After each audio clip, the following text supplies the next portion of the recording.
Good evening and welcome to our Wednesday evening Bible study at the Farmington Church of Christ.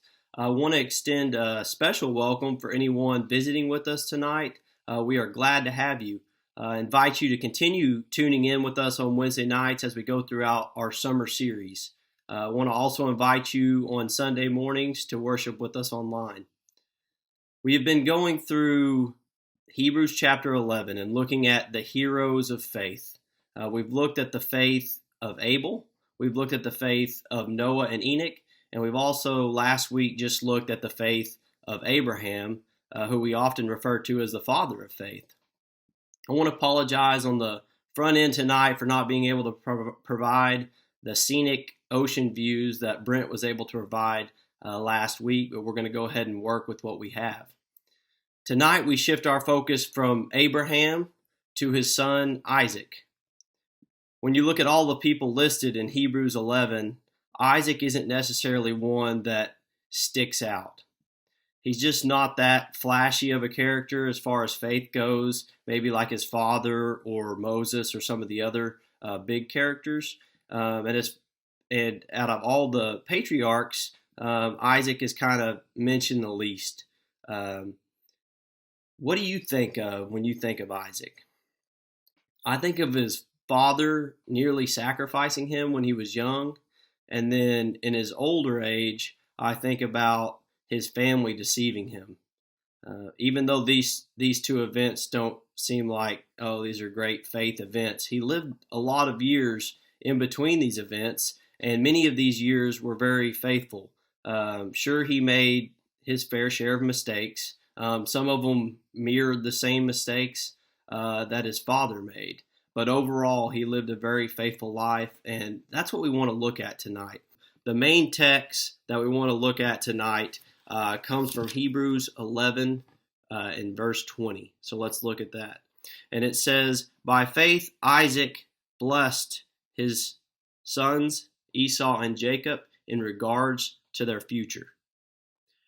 Pretty simple verse, but we really need a lot more background to be able to understand that verse and kind of learn from it. So let's go ahead and turn back to Genesis where we can see the full story of Isaac. Isaac's journey of faith really started when he was very young. And let's look in Genesis 22, verses 6 through 8 says this: "Abraham took the wood for the burnt offering and placed it on his son Isaac, and he carried the fire and the knife. As the two of them went on together, Isaac spoke up and said to his father, 'Abraham, father?' 'Yes, my son,' Abraham replied. 'The fire and the wood are here,' Isaac said, 'but where is the lamb for the burnt offering?' Abraham answered, 'God himself will provide the lamb for the burnt offering, my son.' And the two of them went on together." So this is really a story of Abraham's faith, but we see Isaac here kind of starting his own faith. When his father told him that the Lord would provide, Isaac didn't question him at all. I'm sure that Isaac's parents have told him the story over and over about his birth at their old age and the miracle that was and how God provided in that way. And I think that was in the back of Isaac's mind, knowing that God does provide. Abraham had instilled this faith in Isaac through his own faith and through his actions. Turning over to chapter 24, before Abraham passes away, he wanted to make sure that Isaac found a suitable wife. Verses 1 through 4, "Abraham was now very old, and the Lord had blessed him in every way. He said to the senior servant in his household, the one in charge of all that he had, 'Put your hand under my thigh. I want you to swear by the Lord, the God of heaven and the God of earth, that you will not get a wife for my son from the daughters of the Canaanites, among whom I am living, but will go to my country and my own relatives and get a wife for my son Isaac.'" Abraham knew how important a suitable wife was going to be for Isaac and the development of his faith. And so he had his servant go and get someone from a family that he knew would be faithful. And then the rest of chapter 24, we see his servant going and finding Rebekah, bringing her back. And then at the end of chapter 24, Isaac takes Rebekah to be his wife. And then as we turn to chapter 25, the story shifts now from Abraham as he passes away to the story of Isaac. Let's look in chapter 25, verses 19 through 21. This is the account of the family line of Abraham's son Isaac.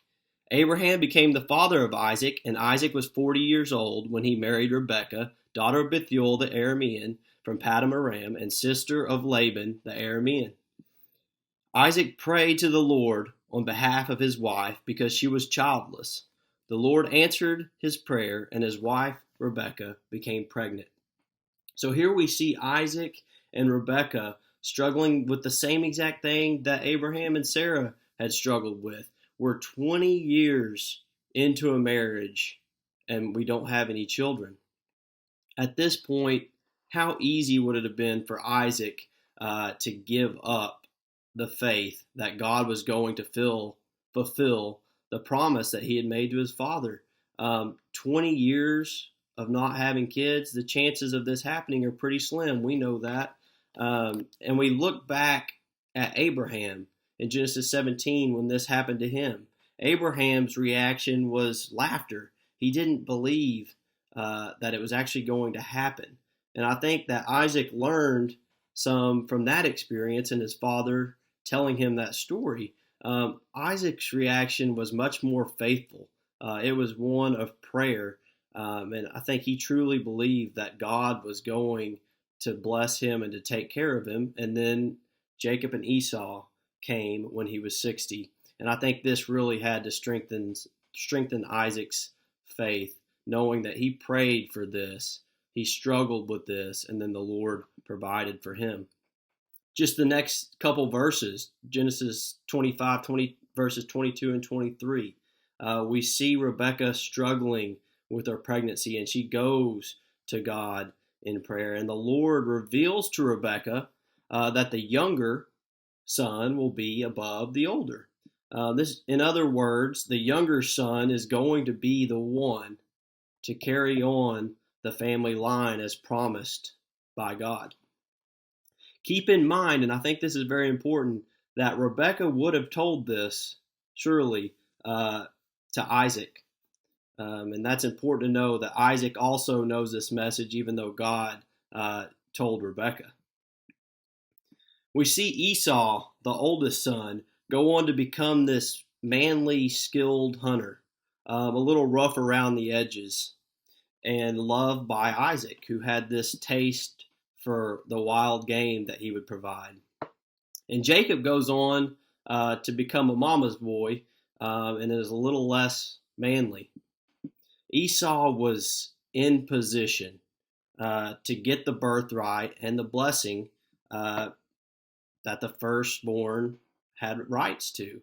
And he had all the attributes you might think of as far as a strong family leader in the way that he looked and acted. But we know that God doesn't always go with the obvious.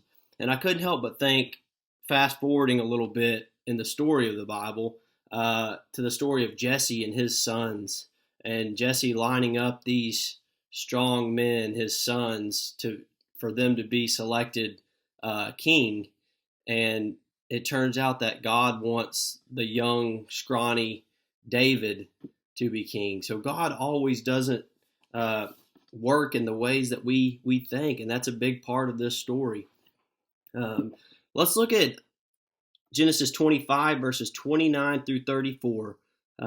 This does not directly relate to Isaac because it's a story of his sons, but it comes back to be a pretty important part of the story. Once when Jacob was cooking some stew, Esau came in from the open country, famished. He said to Jacob, "Quick, let me have some of that red stew. I'm famished." Jacob replied, "First, sell me your birthright." "Look, I am about to die," Esau said. "What good is the birthright to me?" But Jacob said, "Swear to me first." So he swore an oath to him, selling his birthright to Jacob. Then Jacob gave Esau some bread and lentil stew, He ate and drank and then got up and left. So Esau despised his birthright. So the birthright would have been this special honor given to the firstborn son. It included a double portion of the family's inheritance. This could be given away or sold, but this was a very rare occasion because of the value of the birthright. By trading this birthright, we see Esau give up a tremendous amount of blessings down the road. And like we just read, he despised his birthright. So keep that in mind as we move forward. In chapter 26, we see Isaac's faith strengthen a little bit more. Let's look at verses 1 through 6 of chapter 26. Now there was a famine in the land, besides the previous famine in Abraham's time, and Isaac went to Abimelech, king of the Philistines, in Gerar. The Lord appeared to Isaac and said, "Do not go down to Egypt. Live in the land where I tell you to live. Stay in this land for a while, and I will be with you and bless you. For to you and your descendants I will give all these lands, and will confirm the oath I swore to your father Abraham. I will make your descendants as numerous as the stars in the sky, and will give them all these lands, and through your offsprings all nations on earth will be blessed. Because Abraham obeyed me and did everything I required of him, keeping my commandments, my decrees, and my instructions." So Isaac stayed in Gerar. So we see a repeat of what happened with Abraham as far as this famine coming along. And Isaac listened to God, and this required a lot of faith in the middle of famine. He would have been hungry. His family would have been hungry. They were looking for opportunities to go somewhere that could provide for them. And God said, "No, I want you to stay here." And so doing that required a lot of faith.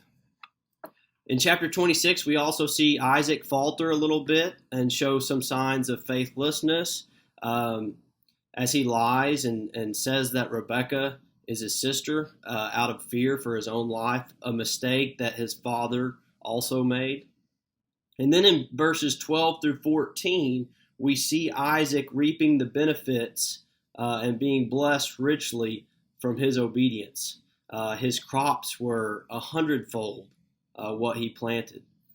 And then the second half of chapter 26 is pretty interesting. We see Isaac going around and opening up these wells that were closed after Abraham had died. And he ran into some opposition while doing this, but he chose peace, and he kept moving on until he found a well that he did not find opposition in, and he had room to flourish. And we see him at the end of chapter 26 immediately build an altar for the Lord and show his thanksgiving for the ways that God had taken care of him. And now we move to chapter 27, and we're getting to the part, in Hebrews 11:20 that we talked about at the beginning, where Isaac blessed his sons in regard to their future. This is a very familiar story in chapter 27 of Jacob and Esau, and we won't read it word for word, but Isaac is nearing the end of his life, and he's ready to bless his eldest son Esau, as was custom. He wanted Esau to kill and prepare some food for him to sort of just seal the deal on Esau receiving this blessing. Rebekah overheard this and began planning with Jacob. Jacob was to get 2 young goats. Rebekah would take these and prepare it just the way that Isaac liked. Using Esau's clothes and goat skins as hair, Jacob convinced Isaac that he was Esau and deserving of the blessing from his father. Isaac did have some questions along the way. How did you do that so fast? And Jacob says the Lord provided. And he asked Jacob to come near so that he could touch him. And Isaac mentioned that the voice was Jacob, but the hands were Esau. And he asked him, "Are you really Esau?" And then to kind of seal everything, he gave him a kiss, and he smelled Esau's clothes, and that sealed it. He knew that that was Esau in his mind. And he goes on to give Jacob the blessing. And let's read the blessing that he gives in chapter 27, verse 27 through 29. Ah, the smell of my son is like the smell of a field that the Lord has blessed. May God give you heaven's dew and earth's richness, an abundance of grain and new wine. May nations serve you and peoples bow down to you. Be Lord over your brothers, and may the sons of your mother bow down to you. May those who curse you be cursed, and those who bless you be blessed. So the birthright and blessing, there are some differences, and I tried to dive into that a little bit. The birthright was this thing that was guaranteed to the firstborn unless he gave it away like Esau did. The blessing was a little bit different than the birthright. It was a sort of prophetic proclamation that the father passed to the son, usually during the end of his life, very similar to a last will and testament that we have today.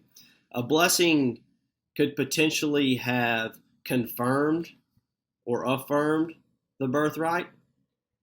A formal blessing like this would have also been irrevocable, and we see that as the story continues. And a blessing could be given whether or not the person had a birthright. In my study, I came across a book, The Blessing, by Gary Smalley and John Trent. And the authors talk about 4 concepts of a blessings, biblical blessings, and we see that here. First, that is mentioned is meaningful touch. We see Isaac touch Jacob, and we see Isaac give, secondly, a spoken message is an important part of a blessing. Third, a blessing attaches high value, and we see in this blessing that there's extremely high value placed on the person receiving this blessing. And then lastly, a blessing pictures this special future for the person being blessed. And we certainly see that in the way that Isaac blessed Jacob. So you may ask, how did Isaac act in faith if he was being tricked and being deceived by his family? Let's move on down to Genesis 27 and verse 33. Esau had come in, and Isaac realized that he'd been deceived, and this is what we're reading in verse 33.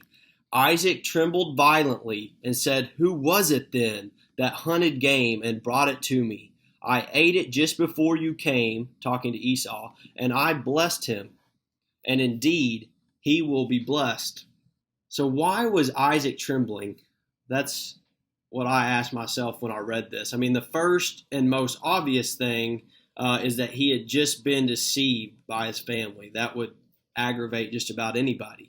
But I also think there's a second thing that he may have been realizing that he almost tried to box God in and go against God's will and give the blessing to Esau, even though he knew God's will through what God had told Rebekah, that Jacob was going to be the one over Esau. And then the big part of faith in this verse is when Isaac says, "Indeed, he will be blessed." Isaac's faith that God would indeed follow through on this blessing was very strong. And I think that's a big part of the faith that we read about when we read about Isaac in Hebrews chapter 11. And we see Esau begging for something, for some blessing, anything. And Isaac is telling him, I just gave Jacob everything. He is over you.